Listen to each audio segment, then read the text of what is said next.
Busy సమాజంలో ఆయన మనం అనుకున్నట్టు అంత పేదరికం కాదు. వాళ్ళ నాయన భూస్వామి 20 ఎకరాల పొలం వాళ్ళకి. వాళ్ళ నాయన దగ్గర ఒక బ్రాహ్మణుడు గుమస్తగా పనిచేసే కాలంలో వాళ్ళు బతుకుతున్నారు. వాళ్ళు ఆర్థికంగా కూడా బాగా బలంగా ఉండలే. వాళ్ళ తోటలో పండించే మల్లె పూలు కానీ, ఆ రోజు వాళ్ళు వ్యవసాయం చేసినటువంటి పూల తోటలు కానీ, ఆ పూలని ఆ రోజు మహారాష్ట్రలో ఉన్న పీష్వా బ్రాహ్మణులు, ఆ రోజు ఆ రాజులు వాళ్ళ ఆడవాళ్ళకి ఏమంటారు ఎక్స్పోర్ట్ చేసేవాళ్ళు. అందులో ఒక గొప్ప కుటుంబంలో పుట్టిన మహాత్మా జ్యోతిరావు ఫులే కూడా బీసీ అయినా కూడా ఈ యొక్క వర్ణ వ్యవస్థలో మనవాద సమాజంలో వివక్ష ఎక్కువగా తప్పలేదు.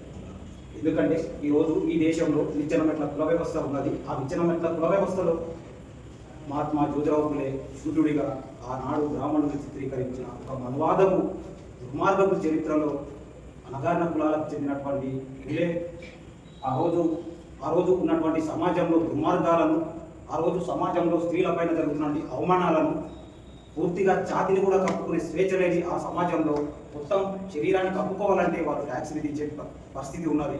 మన స్త్రీలకి ఆత్మగౌరవం లేకుండా భర్త చనిపోతే ఆ రోజు మనవాదం చెప్తుంది. ఈ రోజు మీరు ఎవరైనా ఫోన్లు ఉంటే గూగుల్లో కొట్టి చూడండి మనవాదం ఏం చెప్తుంది. వాళ్ళ స్లోగాన్స్ ఏం చెప్తున్నాయి అంటే, భర్త ఒక చదువుకున్న భార్యను పెళ్లి చేసుకుంటే ఆమె వండిన అన్నము కంచంలో పురుగులు అయిపోతుంది. ఒక చదువుకున్న స్త్రీని పెళ్లి చేసుకుంటే ఆమె మొగడు చనిపోతే నరకానికి పోతారని ఈ రోజు ఉన్న ఫోన్లో కొట్టినా అదే స్లోగాలు చూపిస్తుంది. అంటే ఎంత దుర్భాగ్యవంతుల మనవాద బ్రాహ్మణులు వాళ్ళ యొక్క చరిత్రను మన మీద రుద్ది, మన చరిత్ర మనకు తెలియజేసి ఆనాడు దుర్మార్గమైన ఈ యొక్క సమాజంలో జరుగుతున్న ఈ సాంఘిక దుర్మార్గాలను మహాత్మా జ్యోతిరావు ఫులే ఏం చేసిందంటే, వీటికి వ్యతిరేకంగా ఆ రోజు ఒక చదువుకోవాలని ఒక పాఠశాల పోతే వీళ్ళ తండ్రి దగ్గర ఉన్నటువంటి బ్రాహ్మణుడు ఈ రోజున్న సమాజంలో మీ కులం ఏంటి, మీ స్థాయి ఏంటి, మీ పిల్లగాడు చదువుకుంటే సమాజం యాక్సెప్ట్ చేస్తుందని వాళ్ళ డాడీని మిస్గైడ్ చేసి మధ్యలోనే చదువును పనిచేపిస్తే మహాత్మా జ్యోతిరావు ఫులే ఉన్న యొక్క జ్ఞానము విశారదనం చూసి ఆ రోజున్న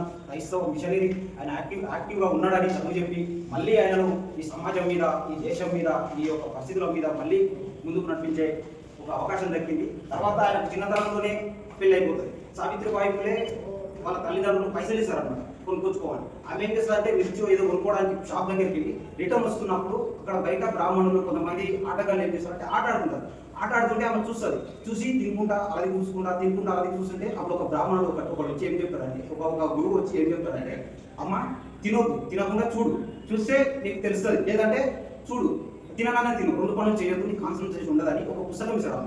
పుస్తకం ఏంటంటే బైబిల్. ఆమె రోజు ఇంత పోయి పుస్తకాలను ఊగా తిప్పుతుంది. రోజు పెళ్ళైన తర్వాత రోజు పుస్తకాలు తిప్పుతుంది. ఆ పుస్తకంలో ఏముంటుందంటే ఆ భర్త చూస్తాడు, జ్యోతిరావు ఫులే చూసి నీకు చదువు వస్తుందా అని అడుగుతాడు. అంటే నాకు చదువు రాదంటారు.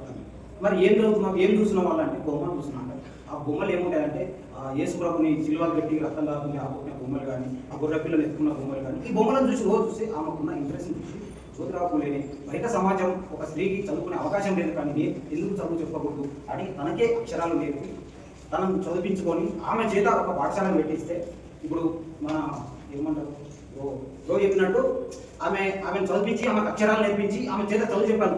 మిగతా స్త్రీలందరికీ చదువు చెప్పాలని ఒక ఆలోచనతో ఆమెతో ఒక పాఠశాల పెట్టించి చదువు చెప్తుంటే ఆమె మీద పేడ విసురుతారు, నీళ్లు విసురుతారు, గుడ్లు విసురుతారు, టమాటాలు విసురుతారు. అప్పుడు మహాత్మా జ్యోతిరావు ఫులే చెప్తాడు, వాళ్ళు పేడ విసిరండి, నీళ్లు విసిరండి, మనం నిలబడాలి సమాజం కోసం, మనం పక్క అందరికీ చదువు చెప్పాల్సిందే అని 2 బట్టలు పెట్టుకోపో, ఒకటి బ్యాగ్లో పెట్టుకోపో, ఒకటి వేసుకొని అది వినక తీసేసి మళ్ళీ ఒక జత ధరించి నువ్వు చదువు చెప్పి మళ్ళీ తిరిగిరా అని ఆమెను చదువు చెప్పడమే కాదు, ఆమెను నిలబెట్టిన మహాత్మా మన జ్యోతిరావు ఫులే.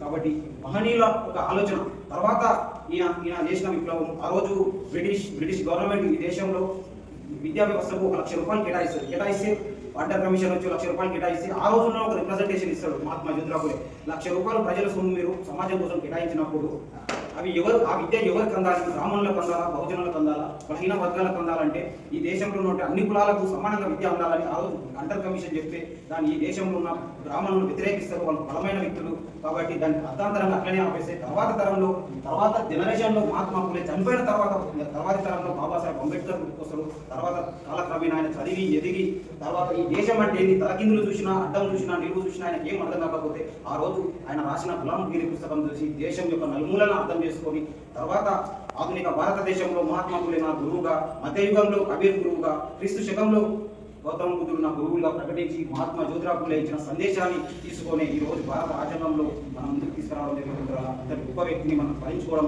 వేల ఏళ్ళుగా మనం కులాలుగా మతాలుగా అనగారిన కులాలుగా వేల ఏళ్ళుగా విడగొట్టి సమాజంలో మనల్ని తీర్చిది ఒక కులంలో ఒక మతంలో కొన్ని సంఘాలుగా విడగొట్టి మన వేల ఏళ్ళ దూరంగా ఉంచుతారా. విడిపోతే పడిపోతాం, పడిపోతే ఓడిపోతాం, కలిస్తే నిలుస్తాం, నిలిస్తే గెలుస్తాం. కాబట్టి కలుద్దాం, నిలుద్దాం, గెలుద్దాం. జై భీమ్ మిత్రులారా.